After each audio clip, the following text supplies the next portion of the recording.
آگے بڑھ کر آپ کو بتائیں، وزیراعظم شہباز شریف کا دورہ آذربائیجان، صدر الہام علیوف سے ملاقات۔ دونوں ممالک کا پاکستان میں $2 ارب کی سرمایہ کاری پر اتفاق کیا گیا۔ وزیراعظم کی مہمان صدر کے ہمراہ مشترکہ پریس کانفرنس بزنس فورم سے بھی خطاب کہتے ہیں کہ دورے سے دونوں ممالک کے درمیان دو طرفہ تعلقات کو مزید فروغ ملے گا۔ وزیر اعظم کا دورہ آذربائیجان صدارتی محل آمد پر آذربائیجان کے صدر الہام علیوف نے استقبال کیا۔ وزیر اعظم کو گارڈ آف آنر پیش کیا گیا۔ دونوں ممالک کے درمیان مفاہمتی یادداشتوں اور معاہدوں پر دستخط کی تقریب منعقد ہوئی۔ وزیر اعظم شہباز شریف اور صدر الہام علیوف نے کی شرکت کی LNG کی خرید و فروخت کے ترمیمی معاہدہ اور اسٹیٹ آئل کمپنی آذربائیجان اور پاکستان ریفائنری لمیٹڈ کے درمیان مفاہمتی یادداشت پر دستخط کیے گئے۔ وزیر اعظم کے مطابق آذربائیجان سے $2 ارب کی سرمایہ کاری کے معاہدوں پر اتفاق ہوا۔ اپریل میں اسلام آباد میں دستخط کیے جائیں گے۔ We will be rather receiving our brother in Islamabad again to sign these agreements for $2 billion investment in Pakistan. صدر الہام علیوف کے ساتھ مشترکہ پریس کانفرنس اور بزنس فورم سے خطاب میں وزیر اعظم نے کہا کہ پاکستان میں غیر ملکی سرمایہ کاروں کو سہولیات فراہم کر رہے ہیں۔ نارتھ ساؤتھ راہداری کاروباری سرگرمیوں اور روابط میں معاون ثابت ہوگی۔ مسئلہ کشمیر پر آذربائیجان کے اصولی موقف کو سراہتے ہیں۔ مشرق وسطی میں دیرپا امن کے لیے 2 ریاستی حل ناگزیر ہے۔ کاراباخ کے مسئلے پر آذربائیجان کی حمایت جاری رکھیں گے۔ North South corridor. Unless we have efficient, reliable and cost-effective connectivity, I don't think we will be able to achieve our targets in times to come. Azerbaijan کے صدر الہام علیوف نے کہا کہ جن منصوبوں پر بات ہوئی انہیں 1 ماہ میں حتمی شکل دیں گے۔ دونوں ملکوں کے درمیان شراکت داری کو فروغ دے رہے ہیں، خطے کی صورتحال اور سلامتی کے امور پر یکساں نقطہ نظر رکھتے ہیں۔ وزیر خزانہ محمد اورنگزیب کا کہنا ہے کہ FBR میں اصلاحات کر رہے ہیں۔ ٹیکس پالیسی اب FBR سے لے کر وزارت خزانہ کے ماتحت کرتی ہے۔ ہم اصلاحات کے عمل سے پیچھے نہیں ہٹیں گے۔ حکومت نجی شعبے کی ہر ممکن حوصلہ افزائی کر رہی ہے۔ Maryam Aurangzeb in private sector میں روزگار کے مواقع پیدا کرنے ہیں۔ ہم حکومتی اخراجات میں کمی کے لیے اقدامات کر رہے ہیں۔ ریفارمز اور پرائیویٹائزیشن ہی درست سمت ہے۔ ہمیں مستحکم گروتھ کی طرف جانا ہے۔ ہم برآمدات پر مبنی ترقی کو فروغ دینا چاہتے ہیں۔ ان کا کہنا تھا کہ زرعی اجناس کی برآمدات ہمارا ہدف ہونا چاہیے۔ وہ کراچی میں میڈیا سے گفتگو کر رہے تھے۔ سندھ دور حاضر کی بڑی موسمیاتی ٹریجڈی کا شکار ہوا۔ وفاقی وزیر منصوبہ بندی احسن اقبال کا اعتراف۔ کراچی میں تقریب سے خطاب میں کہا، صوبے کے کئی ساحلی علاقے سمندر برد ہو رہے ہیں۔ ہمیں ہر طرح کے حالات کا سامنا کرنے کی تیاری کرنی ہے۔ بڑھتی آبادی سے ہماری معیشت بیٹھ جائے گی۔ عوام نے انتشار اور نفرت کی سیاست کو مسترد کیا۔ پاکستان میں سیاسی لانگ مارچ نہیں، اقتصادی لانگ مارچ کی ضرورت ہے۔ سابق صدر عارف علوی پاکستان کی ساکھ کو متاثر کرنے کی کوشش کر رہے ہیں۔ لندن میں جھوٹی خبر پر 50,000 پاؤنڈ جرمانہ ہوتا ہے۔ سوشل میڈیا کی پلیٹ فارم پر دہشت گرد تنظیموں کو کھلی اجازت نہیں دے سکتے۔ صوبہ سندھ دور حاضر کی سب سے بڑی کلائمیٹ ٹریجڈی کا شکار ہوا۔ صوبہ سندھ کے جو ساحلی علاقے ہیں وہ بھی سمندر کی ایروژن کا شکار ہو رہے ہیں۔ ہر طرح کے صورتحال کے لیے تیار کرنے کا اپنا انتظام کرنا ہے۔ آبادی گھٹنے کی بجائے بڑھنا شروع ہو گئی ہے، اور اگر اس شرح سے ہم چلتے رہے تو 2047 تک تقریباً 40 کروڑ کے قریب ہماری آبادی ہو جائے گی۔ ذمہ دارانہ جو ہے سوشل میڈیا کی ضرورت ہے۔ انتہا پسندی اور دہشت گرد تنظیموں کو کھلا لائسنس نہ ملے۔ لندن میں تو 1 مہینے میں اسے 50,000 پاؤنڈ کا ہرجانہ مل جاتا ہے۔ وزیر اعلیٰ سندھ مراد علی شاہ نے کہا ہے کہ ایک خبر چلی کہ ارسا نے چولستان کینال کی منظوری دے دی، لیکن کب دی مجھے پتہ نہیں۔ سسٹم میں پانی موجود نہیں، اس لیے کینال نہیں بنا سکتے۔ سندھ حکومت کا واضح موقف ہے۔ ایک خبر چلی کہ جی ارسا نے منظور کر دی ہے، پتہ نہیں کب کی ارسا کی میٹنگ کب ہوئی مجھے نہیں پتا۔ تو سسٹم میں پانی موجود نہیں ہے، اس لیے یہ کنال نہیں بن سکتے۔ بڑا واضح موقف ہے۔ اس کو کسی بھی فورم پہ ڈیفینڈ بھی کر سکتے ہیں اور کسی بھی فورم سے منوا بھی سکتے ہیں۔ نہ مجھے کسی طریقے سے قانون کو ہاتھ میں لینے کی ضرورت ہے۔ ٹیکنیکلی ہم نے پروو کرنا ہے، اس میں کوئی سیاسی جنگ نہیں ہے۔ جو سیاسی جنگ کر کے اس کا ایک غلط نیریٹو بنانا چاہتے ہیں ان کے ساتھ نہ دیں۔ میں بڑا واضح ہوں۔ پاکستان اور IMF کے درمیان کلائمیٹ فائنانسنگ کے لیے مذاکرات۔ ذرائع کے مطابق IMF تکنیکی مشن نے صوبوں کو وفاقی اقدامات پر عمل کرنے کی ہدایت کی ہے۔ ذرائع کا یہ بھی دعویٰ ہے کہ IMF تکنیکی مشن وفاقی کلائمیٹ اقدامات پر مطمئن نہیں ہے۔ ذرائع کے مطابق IMF وفد کے گرین بجٹنگ کی ٹریکنگ اور مانیٹرنگ پر مذاکرات کا پہلا دور مکمل ہو گیا ہے۔ IMF وفد کو وفاقی اور صوبائی حکام نے اب تک ہونے والے اقدامات پر بریفنگ دی ہے۔ ذرائع کے مطابق وفاق، صوبہ سندھ اور خیبر پختونخوا نے کلائمیٹ اقدامات پر بریفنگ دی۔ صوبہ پنجاب اور بلوچستان کے حکام کل IMF کو بریفنگ دیں گے۔ IMF تکنیکی مشن نے صوبوں کو وفاق کے اقدامات پر عمل کرنے کی ہدایت کی ہے۔ ذرائع کا دعویٰ ہے کہ IMF تکنیکی مشن وفاق کے کلائمیٹ اقدامات پر مطمئن نہیں ہے۔ IMF وفد 4 روزہ مذاکرات میں کلائمیٹ فائنانسنگ پر تجاویز دے گا۔ PTI کی سیاست ہمیشہ مزاحمتی ہی رہی ہے، یہ نہ کسی سے بات کریں گے اور نہ اتحاد بنائیں گے۔ رانا ثناءاللہ کہتے ہیں اگر PTI والے کسی اتحاد میں بیٹھیں گے تو چیزوں میں فرق آئے گا۔ PTI قیادت جس ایگریشن کو پسند کرتی ہے وہ اتحاد میں نظر نہیں آئے گا۔ مولانا فضل الرحمان اور محمود خان اچکزئی ایسے ماحول کو پسند نہیں کرتے، یہ نہ کسی سے بات کریں گے اور نہ اتحاد بنائیں گے۔ برطانیہ کے کئی شہروں میں ہزاروں پاکستانیوں سے ملاقات ہوئی۔ گورنر سندھ کامران ٹیسوری نے لندن میں پریس کانفرنس کرتے ہوئے کہا اوورسیز پاکستانی اپنے وطن سے بے لوث محبت کرتے ہیں۔ چاہتا ہوں اوورسیز پاکستانی اپنے وطن میں سرمایہ کاری کریں۔ پاک افواج پر تنقید کرنے والے ملک کے دوست نہیں۔ پاکستان فوج پروفیشنل ہے، اسی لیے بھارت میلی آنکھ سے نہیں دیکھ سکتا۔ جنرل ایوب کے بعد جنرل عاصم منیر کو برطانیہ میں بے انتہا عزت ملی۔ برطانیہ کا دورہ اپنی کرکٹ ٹیم کی شکست پر اپنے 1 کروڑ روپیہ بچنے کا دکھ ہے۔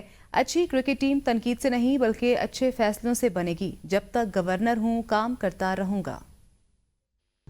ایوب خان کے بعد یہ پہلے آرمی چیف ہیں جنہیں جو گارڈ آف آنر دیا گیا، جس طرح سے ان کا یہاں استقبال کیا گیا ہے، افواج پاکستان اور جو فورسز ہیں وہ اتنی پروفیشنل ہے، ان کا پروفیشنلزم اتنا مضبوط ہے کہ اس کی ایک مثال تو میں یہ آپ کو دے سکتا ہوں کہ ہمارا جو پڑوسی ملک بھارت ہے وہ ہم سے معاشی طور پر 10 گنا بڑا ہونے کے باوجود اس کی فوج کا جو وہاں پر حصہ ہے یا ان کی جو تعداد ہے وہ ہمارے سے کئی گنا زیادہ ہونے کے باوجود بھی ایک میلی آنکھ اٹھا کر وہ ہماری طرف نہیں دیکھ سکتا۔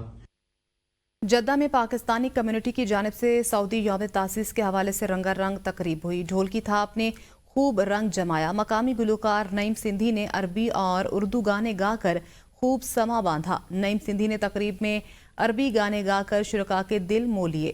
نوجوان اردو، پنجابی، پشتو اور بلوچی گانوں پر ڈانس بھی کرتے رہے۔ آرگنائزر کا کہنا تھا کہ سعودی عرب ہمارا دوسرا گھر ہے اور ہم سعودی بھائیوں کی خوشیوں میں برابر کے شریک ہیں اور ہم سعودی عرب کی تعمیر و ترقی میں اپنا کردار ادا کرتے رہیں گے۔ صدر پیپلز پارٹی کھاریاں ڈاکٹر عامر مشتاق شانی کے اعزاز میں PTI رہنما عرفان بٹ نے بریڈ فورڈ میں دعوت کا اہتمام کیا، جس میں سیاسی، سماجی اور کمیونٹی کی اہم شخصیات نے شرکت کی اور عامر مشتاق شانی کو برطانیہ آمد پر خوش آمدید کہا۔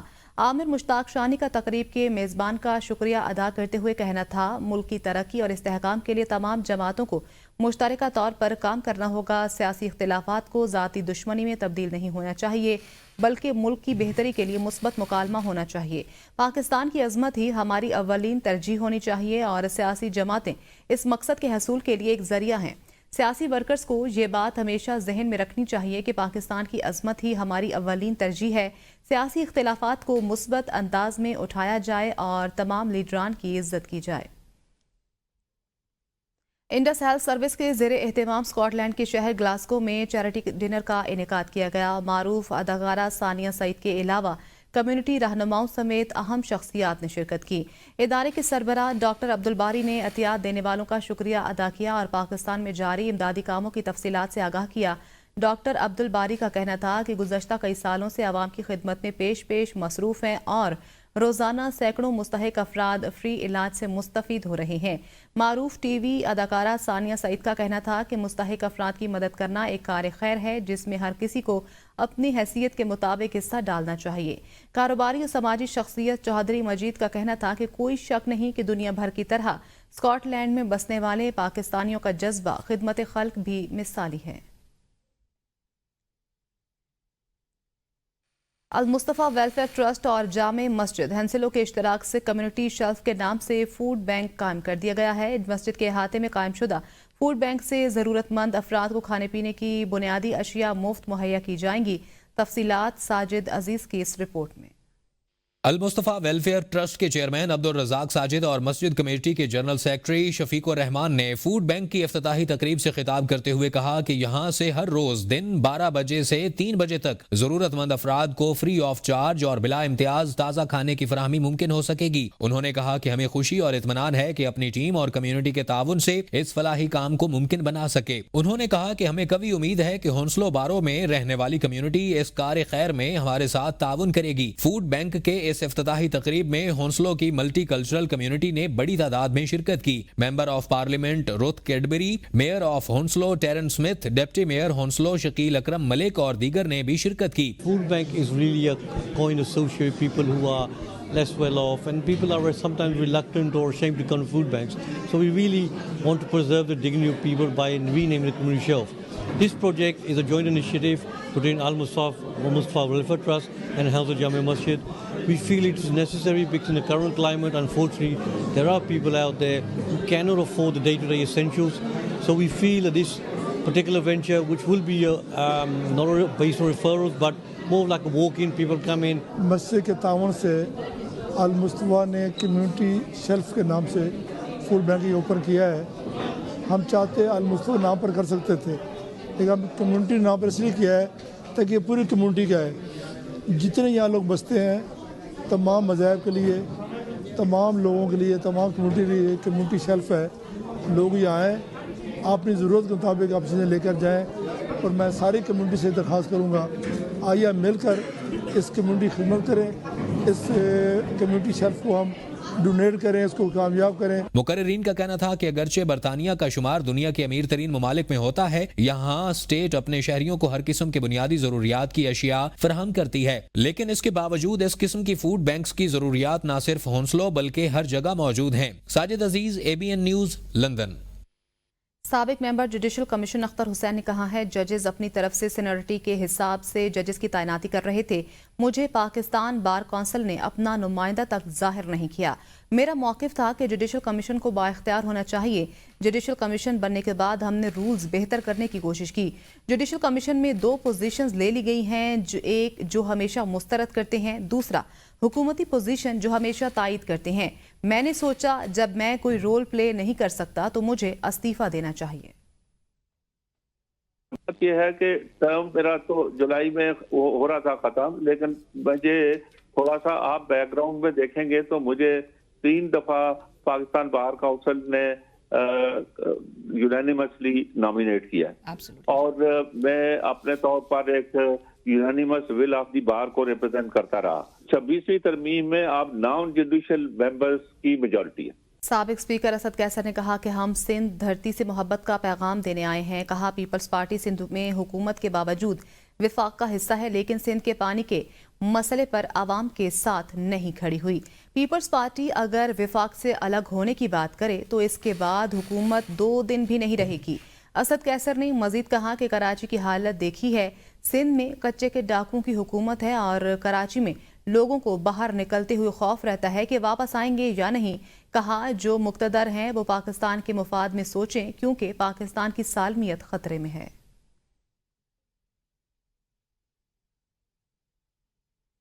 1980 کے عشرے میں ہماری تاریخ مسخ کی گئی، پاکستان میں حلف اٹھا کر اس کی پاسداری نہیں کی جاتی۔ وزیر دفاع خواجہ آصف کہتے ہیں جسے کوئی وزارت نہیں ملتی وہ تعلیم کی وزارت لے لیتا ہے۔ جس ملک کا دانشور طبقہ بددیانت ہو اس ملک کا کیا مستقبل ہوگا؟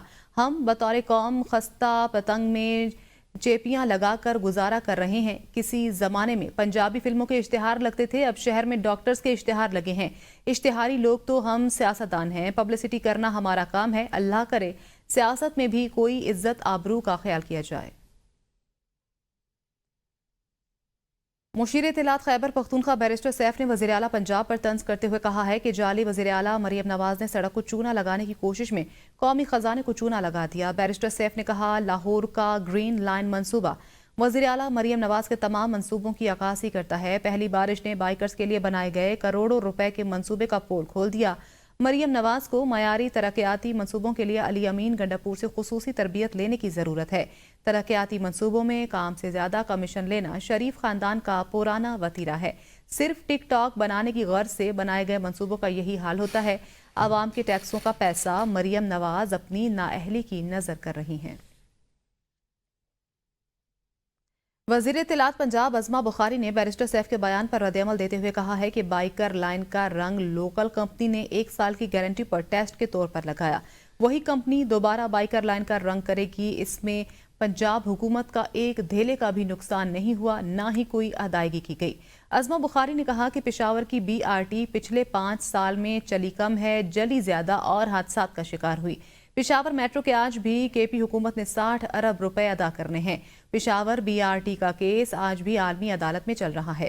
عظمہ بخاری نے کہا کہ بیرسٹر سیف نے آج تک قوم کو اپنے وزیر اعلیٰ کی کارکردگی نہیں بتائی۔ جن کی اپنی کارکردگی بتانے لائق نہ ہو، دوسروں کے اچھے کاموں میں کیڑے نکالتے ہیں۔ سپریم کورٹ میں فوجی عدالتوں میں سویلینز کے ٹرائل کو کالعدم قرار دینے کے خلاف کیس کی سماعت 7 رکنی بینچ کے روبرو ہوئی۔ جسٹس امین الدین کی سربراہی میں ہونے والی سماعت میں بانی PTI کے وکیل عزیز بھنڈاری کے دلائل جاری رہے۔ سماعت کل دوبارہ ہوگی۔ اسلام آباد سے یہ رپورٹ دیکھیے۔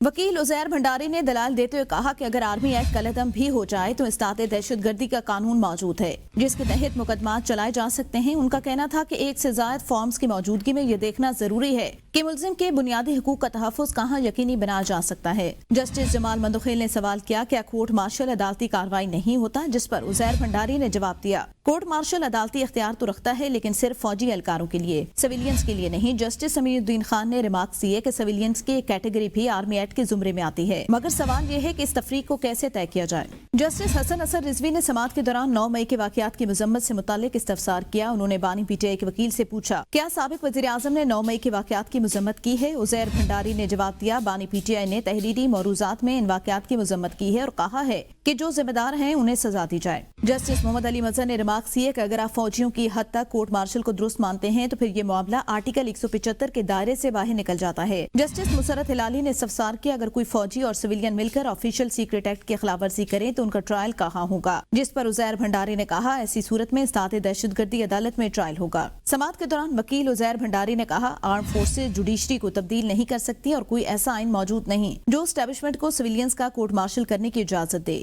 انہوں نے مزید کہا کہ آرٹیکل 245 کے تحت فوج کو محدود اختیارات دیے گئے ہیں اور انہیں وفاقی حکومت کی ہدایت کے مطابق عمل کرنا ہوتا ہے۔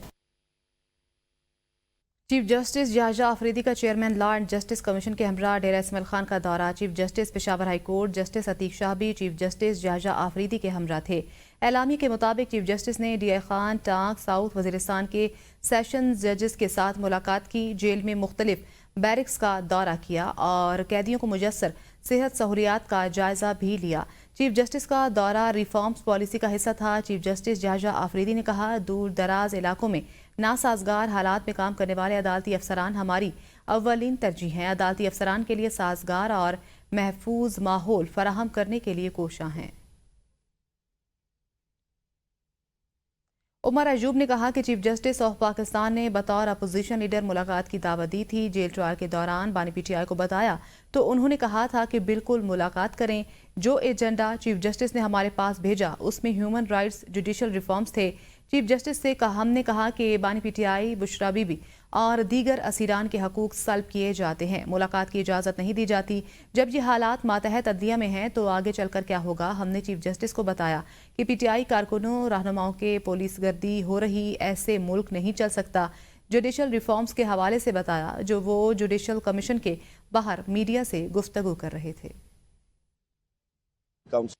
چیف جسٹس آف پاکستان صاحب نے مجھے انوائٹ کیا تھا as leader of the opposition. وزیر اعظم عمران خان صاحب سے جیل ٹرائل کے دوران جب میری ملاقات آئی تو وہاں پہ میں نے 3 بار ان سے پوچھا تھا۔ میرے ساتھ بیرسٹر علی ظفر صاحب بھی تھے اور شبلی فراز صاحب بھی موجود تھے اور انہوں نے وزیر اعظم عمران خان صاحب نے کہا بالکل آپ لوگ مل لیں۔ واحد وزیر اعظم ہیں جن کا ٹرائل جیل میں ہو رہا ہے۔ جوڈیشل ریفارمز کے حوالے سے بھی جو ہم نے بتایا ان کو کہ جی آپ کے 6 ججز ہیں اسلام آباد ہائی کورٹ کے، اس کے ساتھ آپ کے ATC سرگودا کے جج صاحب ہیں، باقی جج صاحبان نے سپریم جوڈیشل کاؤنسل کو، چیف جسٹس کو بھی خط لکھا، پچھلے چیف جسٹس کو خط لکھا، اس پہ کوئی سنوائی ان کی نہیں ہوئی۔ پنجاب پولیس اور یہ باقی پولیس فورسز یہ اسٹیٹ